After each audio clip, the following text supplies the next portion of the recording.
We're here today to go over very quickly the percent error calculation that you might be doing if you're in a Regents class or maybe just in chemistry in general. Let's check it out. That's why we're at reference table T. We're going to go ahead and use this equation. I'm going to show you two most recent Regents questions that you can work on first. I'll give you the answers. If you got the answers, you're good to go. If you got something wrong, then let's take a step back and check out how to solve for them. So let's do this. Pause the video. You're working on question 33 from the June 2019 Regents exam. Now you're looking at the January 2019 Regents exam, question 69. Once again, pause the video, come up with your answer, and come on back. All right, before I explain them, let me give you the answer here for question 33. It is choice 3. Let's go to the other question. I'll give you the answer, and then if you didn't get them right, you want to watch the rest of the video.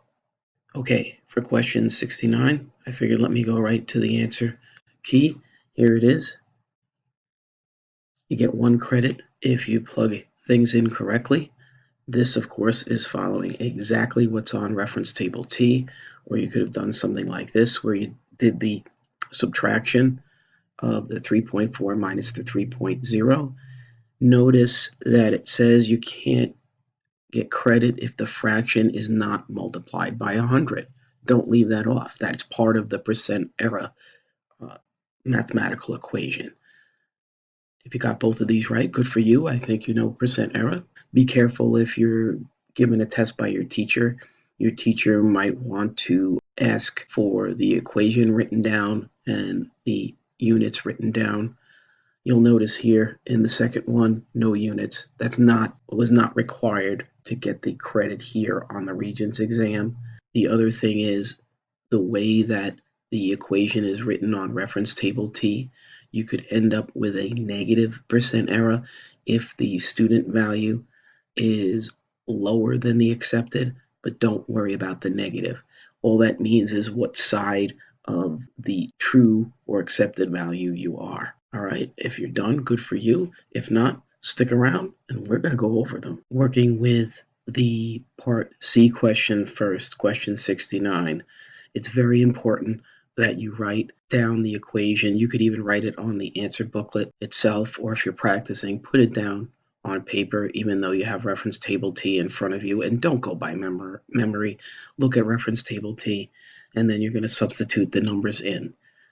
All right, so the student reports it's 3.4 grams. Remember, MV here stands for measured value. That's the student value.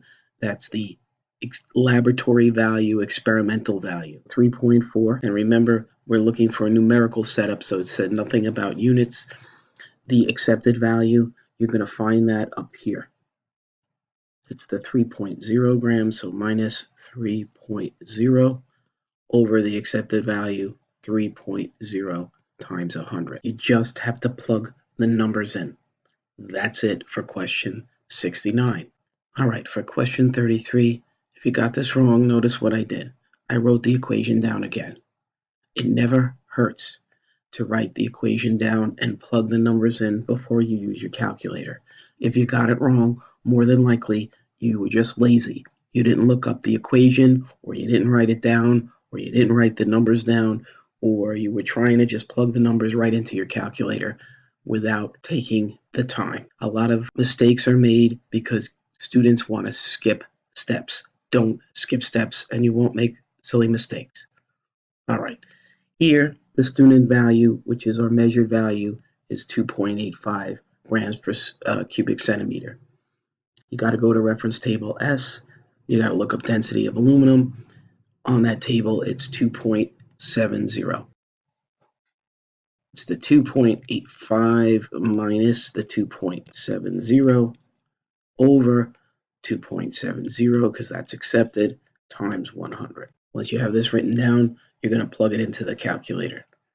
You take the difference, which is going to end up being 0.15. You're going to divide by 2.7, multiply by 100, and sure enough, that's your 5.6. It comes up to 5.55555 on the calculator. We're going to round it to 5.6, and that's the answer. Keep working hard, practice more questions, and good luck.